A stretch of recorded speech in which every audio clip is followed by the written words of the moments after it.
අද මගේ අතේ තියෙනවා Huawei සමාගමේ latestම mid range device එක වෙන Huawei Nova 7 SE 5G smartphone එක.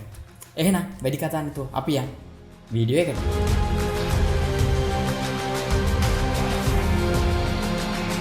මේ දවස් ටිකේ දාපු හැම වීඩියෝ එකකටම වගේ වැඩියෙන්ම කමෙන්ට් වැටලා තිබ්බේ පුළුවන් තරම් ඉක්මනට මෙන්න මේ Huawei Nova 7 SE එකේ වීඩියෝ එකක් කරන්න කියලා. ඉතින් මේ ගැන හොයලා බලනකොට මම හිතන්නේ ලංකාවේ mid range price segment එකේ තියෙන එකම 5G smartphone එක තමයි මෙන්න මේ Huawei Nova 7 SE 5G කියන්නේ. ඒ කියන්නේ ආසන්න වශයෙන් රුපියල් 60000කට අඩුවෙන් මිලදී ගන්න පුළුවන් එකම 5G smartphone එක වෙන්නේ මෙන්න මේ Huawei Nova 7 SE එකම තමයි. කොහොම වුණත් මේකේ official price එක නම් වෙන්නේ රුපියල් 64999ක්. ඒ කියන්නේ ආසන්න වශයෙන් රුපියල් 65000ක්. හැබැයි ලංකාවේ කොහෙන් ගත්තත් මේක රුපියල් 58000 ඉඳන් රුපියල් 61000 වගේ ගානකට ඔයාලට මේක ලංකාවේ මිලදී ගන්න පුළුවන්.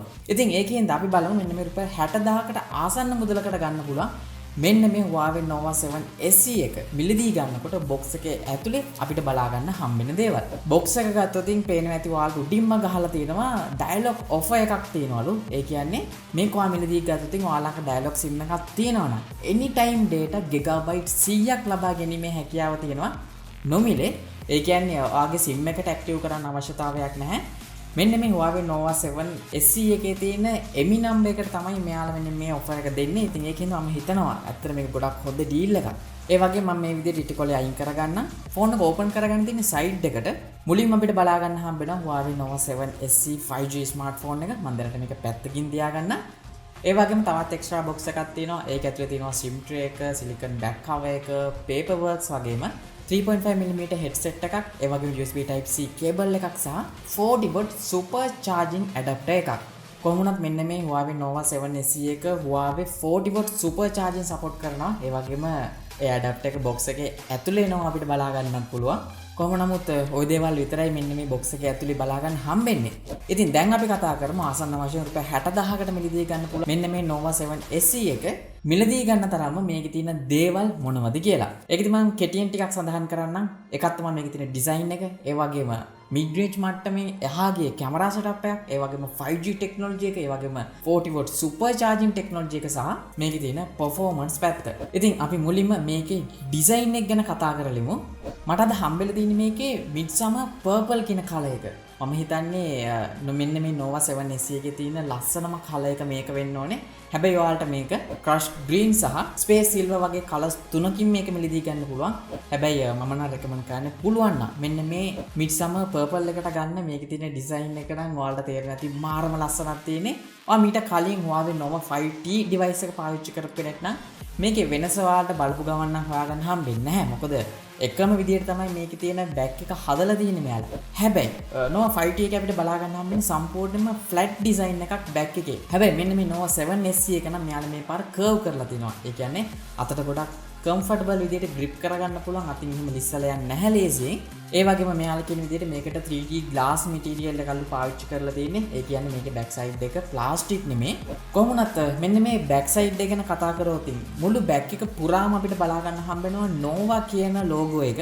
ඉතින් ඒක ටිකක් light එකට අල්ල එහාට මෙහාට කරනකොට දම් පාට සහ නිල් පාට mix වෙච්ච කලර් එකක් තමයි අපිට බලා ගන්න හම්බෙන්නේ. ඒක නම් මාරම ලස්සනක් තියෙන්නේ. මම හිතන්නේ මේ වගේ price range එකට, ඒ කියන්නේ ආසන්න වශයෙන් රුපියල් 60000කට අඩු device එකක තියෙන ලස්සනම back side design එක තියෙන්නේ මෙන්න මේ Nova 7 SE එකේම තමයි. කොහොම වුණත් මේකේ side mounted fingerprint sensor එකක් තියෙනවා. ඒ වගේම ටිකක් පහළට arrange කරපු camera setup එකක් තියෙනවා. ඒ වගේම පල්ලෙහාට වෙන්න Nova logo එක බලා ගන්න පුළුවන්. ඒ වගේම මේකේ button and ports ගැන කතා කරොත් device එකේ පල්ලෙහා බලා ගන්න හම්බෙන 3.5mm audio port එක, main microphone එක, USB type C port එක සහ main speaker එක. මේක dual speaker setup එකක් නෙමෙයි ඉන්නේ. ඒ වගේම device එකේ වම් පැත්තේ fingerprint sensor එක සහ volume rockers බලා ගන්න පුළුවන්. volume rockers ගැන කතා කරොත් නම් මේ volume rocker එක තියෙන්නේ fingerprint එක ආසන්නෙම හින්දා ඇත්තටම volume up එක සහ down එක එකපාර අඳුන ගන්න බෑ. ගොඩක් වෙලාවට down කරන්න යද්දි මේක වැඩි වෙන්න බලනවා. හැබැයි ටික දවසක් පාවිච්චි කරනකොට නම් ඔයාලා මේකට හුරු වෙවි. ඒ වගේම device එකේ උඩ secondary noise cancellation mic එක බලා ගන්න පුළුවන්. වම් පැත්තේ තියෙන්නේ SIM tray එක. මේක ඩුවල් සිම් ට්‍රේ එකක්. හැබැයි මේක 3 කාඩ් ස්ලොට් එකක් නෙමෙයි. ඔයාලා සිම් දෙකක් එකපාර පාවිච්චි කරන්න සිද්ධ වෙනවා. එහෙම නැත්නම් එක සිම් එකක් සහ නැනෝ SD කාඩ් එකක් තමයි පාවිච්චි කරන්න වෙන්නේ. ඉතින් තාමත් නැනෝ SD කාඩ් ලංකාවේ හොයාගන්න නැති හින්දා ඔයාලට පුළුවන් සිම් දෙකම එකපාර පාවිච්චි කරගන්න. කොහොම වුණත් මේකේ ඩිස්ප්ලේ එක ගැන කතා කරුවොත් මේක අපිට බලා ගන්න හම්බෙන්නේ පංච් හෝල් ඩිස්ප්ලේ එකක්. මොකද අසන්න වශයෙන් අඟල් 6.5ක ෆුල් view ඩිස්ප්ලේ එකක් තමයි මේක අපිට බලා ගන්න හම්බෙන්නේ. ඒ වගේම මේක LTPS IPS LCD පැනල් එකක්. ඒ වගේම මේක full HD plus resolution තියෙනවා. ඒ වගේම මේකේ අපිට 405ක PPI අගයක් බලා ගන්න පුළුවන්. ඒ වගේම තමයි HDR10 පහසුකම් වගේම 90.3ක screen to body ratio එකකුත් තියෙන හින්දා ඔන්න මල්ටිමීඩියා වලට, ගේම් වලට, ඒ වගේම social media සහ වෙබ් බ්‍රවුසින් වගේ කරන්න කිසිම ප්‍රශ්නයක් නැති ගොඩක් හොඳ මට්ටමේ ඩිස්ප්ලේ එකක් තමයි මෙන්න මේ Huawei Nova 7 SE එකේ අපිට බලා ගන්න හම්බෙන්නේ. කලර්ස් ගතත් ගොඩක් හොඳට සැටුරේටඩ් තියෙනවා. ඒ වගේම දවල් 12ට එළියට බැස්සත් හොඳටම ප්‍රමාණවත් මෙන්න මේ ඩිවයිස් එකේ හැම කෝණ එකක්ම ඇක්සස් කරන්න. ඉතින් එහෙම බලනකොට මේ වගේ ප්‍රයිස් රේන්ජ් එකට, ඒ කියන්නේ රුපියල් 60000ට වඩා අඩු ඩිවයිස් එකක තියෙන ටිකක් හොඳ මට්ටමේ ඩිස්ප්ලේ එකක් තමයි මෙන්න මේ Nova 7 SE එකට දාලා තියෙන්නේ. ඒ වගේම තමයි මේකේ පන්ච් හෝල් එක සයිඩ් එකේ තිබ්බත් ගේම් ගහනකොට නම් මම හිතන්නේ නැහැ කිසිම වෙලාවක ඒක බාධාවක් වෙයි කියලා. ඒ වගේම තමයි මම ඔයාලට මුලින්ම කිව්වනේ මේකේ තියෙන performance එකත් මෙන්න මේ price range එකට ගොඩක් වැදගත් වෙනවා කියලා. මොකද මේක අපිට බලා ගන්න හම්බෙන 8GB RAM එකක්, 128GB ROM එකක් සහ Huawei සමාගමේම high silicon Kirin 820 5G 7nm chipset එක තමයි මේකේ බලා ගන්න හම්බෙන්නේ. ඉතින් මම අර මුලින් කිව්වා වගේ මේ වගේ price range එකට ගන්න තියෙන 5G chipset එක ආපු එකම device එක මේක වෙන්න ඕනේ මේ වෙනකම් ශ්‍රී ලංකාවේ. ඒ වගේම මේකේ GPU එක ගත්තත් Mali G57 කියන GPU එක තමයි බලා ගන්න හම්බෙන්නේ. ඉතින් ඒකින්ද ඔයාලට app gallery එකෙන් ගන්න ඕනම game එකක් කිසිම ප්‍රශ්නයක් නැතුව මෙන්න මේ device එකේ play කරගන්න පුළුවන්. කිසිම වෙලාවක lag වෙන්නේ නැහැ. ඒ වගේ multitasking, social media සහ web browsing කරන්න හොඳටම ප්‍රමාණවත් ස්පෙસિෆිකේෂන් තමයි මෙන්න මේ device එකේ බලා ගන්න හම්බෙන්නේ. ඒ වගේම තමයි Antutu benchmark score එකත් මේ වගේ price range එකට එන ගොඩක් හොඳ මට්ටමේ score එකක් තමයි තියෙන්නේ. ඉතින් ඒකින්ද ඔයා ගොඩක් හොඳට performance පැත්ත බලනවා නම් ඒකටත් කිසිම ප්‍රශ්නයක් නැතුව recommend කරන්න පුළුවන් device එකක් තමයි මෙන්න මේ Nova 7 SE එක කියන්නේ. ඒ වගේම තමයි මේකේ තියෙන battery එක. මම ඔයාලට කලින් කිව්වනේ මේකේ 40 watt super charging ඇඩප්ටර් එකක් බොක්ස් එකේ ඇතුලේ මෙනවා කියලා. ඔව් මේක අපිට බලා ගන්න හම්බෙන්නේ මිලියම්පියර් 4000ක බැටරි එකක්. ඒ වගේම මේකට එන 40 watt super charge එකේ මේ device එක charge කරලා තින් ආසන්න වශයෙන් විනාඩි 30ක් ඇතුළත 70%ක් charge කරගන්න පුළුවන්. ඒ වගේම විනාඩි 45ක් ඇතුළත 100%ක්ම මෙන්න මේ device එක full charge කරගැනීමේ හැකියාව තියෙනවා. ඉතින් ඒකින්ද එක දවසක් සම්පූර්ණයෙන්ම පාවිච්චි කරන්න මේ මිලියම්පියර් 4000 හොඳටම ප්‍රමාණවත්. කොහොම නමුත් පැයකටත් වඩා අඩු කාලෙකින් මේ device එක charge කරගන්න පුළුවන් හින්දා මම හිතන්නේ බැටරි එකත් වෙන කෙනෙක්ට මේක ලොකුවට බලපායි කියලා. ඒ වගේම තමයි මම ඔයාලට කිව්වනේ මේකේ තියෙන්නේ mid range මට්ටමේ device එකට එහා ගිය කැමරා setup එකක් කියලා. ඔව් මේක අපිට බලා ගන්න හම්බ වෙනවා 64 megapixel aperture එක 1.8 යන 26mm wide lens එකක්. ඉතින් ඒකින්ද මෙන්න මේ main 64 megapixel වෙනොත් අපිට ගොඩක් හොඳ මට්ටමේ area එකක් cover කරන්න පුළුවන්. මොකද 26mm වලින් තියෙන හින්දා. ඒ වගේම තමයි 8 megapixel ultra wide sensor එකක් තියෙනවා. මේකත් මිලිමීටර් 17ක් cover කරනවා. ඉතින් ඔයාලා දන්නා මිලිමීටර් 17ක් කියන්නේ කොච්චර ලොකු wide area එකක්ද කියලා. ඒ වගේම 2 megapixel macro sensor එකක් සහ තවත් 2 megapixel depth sensor එකක් බලා ගන්න පුළුවන්. හැබැයි මම ගොඩක් satisfied වෙලා නැහැ මෙච්චර කල් ආපු 2 megapixel macro sensor එකට. හැබැයි මෙන්න මේ Nova 7 SE එකේ තියෙන 2 megapixel macro sensor එකෙන් අපිට ගොඩක් හොඳ මට්ටමේ macro shots capture කරන්න පුළුවන්.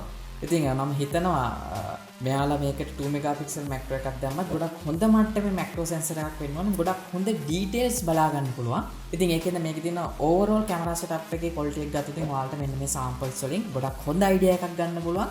විශේෂම කාරණාව තමයි මේකේ selfie සහ back එකේ දෙකටම night mode පහසුකම තියෙන හින්දා low light වලදී ගොඩක් හොඳ මට්ටමේ image එකක් මෙන්න මේ device එකෙන් capture කරන්න පුළුවන්.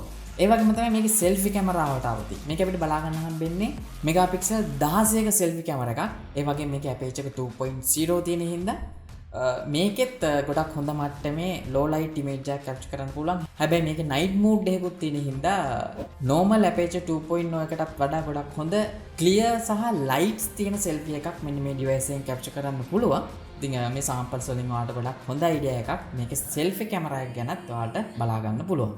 කොහොම නමුත් overall camera setup එක ගැන කතා කරොත් ගොඩක් හොඳ dynamic range එකක්, ඒ වගේම ගොඩක් හොඳ ultra wide එකක් සහ ගොඩක් හොඳ depth එකක් එක්ක මෙන්න මේ device එකෙන් photos capture කරන්න පුළුවන්. Don't wanna be alone, but I'm not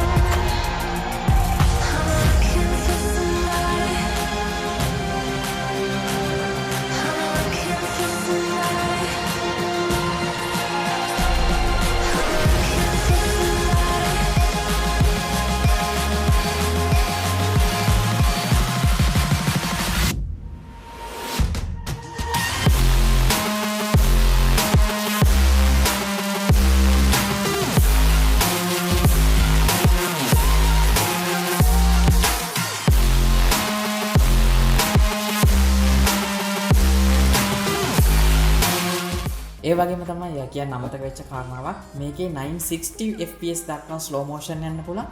ඒ වගේම තමයි dual view video පාස්කමක් තියෙනවා. ඒ කියන්නේ ඔයාවත් පේන ගමන් background එකත් පේන්නේ එකපාර ඔයාට වීඩියෝ එකක් shoot කරන්න පුළුවන්. ඒකත් ගොඩක් හොඳ option එකක්. ඉතින් කැමරා එක ගැන වැඩිදුර දේවල් ඕන නම් පල්ලා කමෙන්ට් එකක් දාන්න. ඊළඟ වීඩියෝ එකේදී අපි ඒ ගැන කතා කරමු.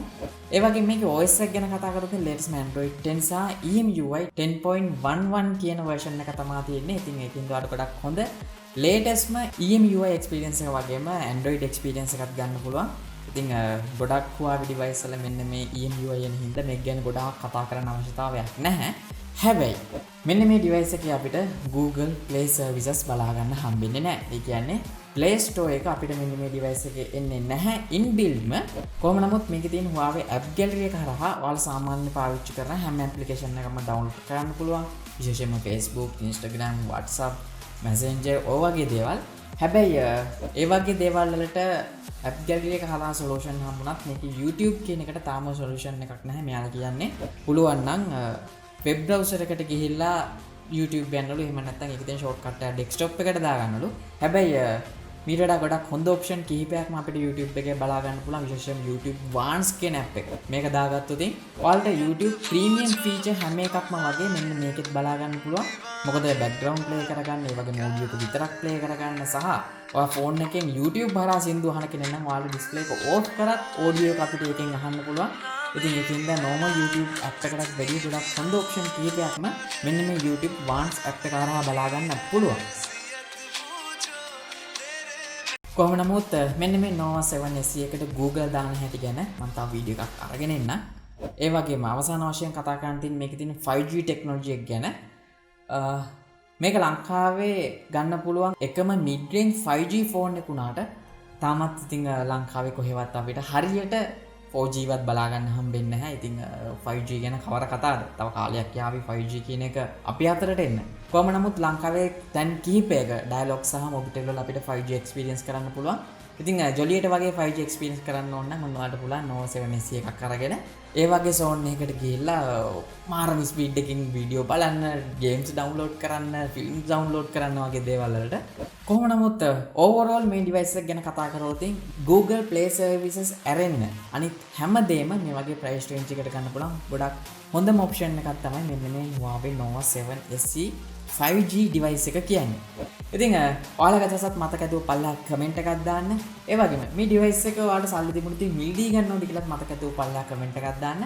ඒ වගේම මේ වීඩියෝ එක බලන්න පළවෙනි පාරට නම් ඔයාලට පුළුවන් පල්ලා තියලා පාට subscribe button එක press කරලා subscribe වෙන්න වගේම ඊට හැපැත්තේ තියෙන bell icon එක press කරොත් තමයි මේ වගේ දාන හැම වීඩියෝ එකක්ම හැමෝටම කලින් ඔයාලට බලා ගන්න පුළුවන් වෙන්නේ.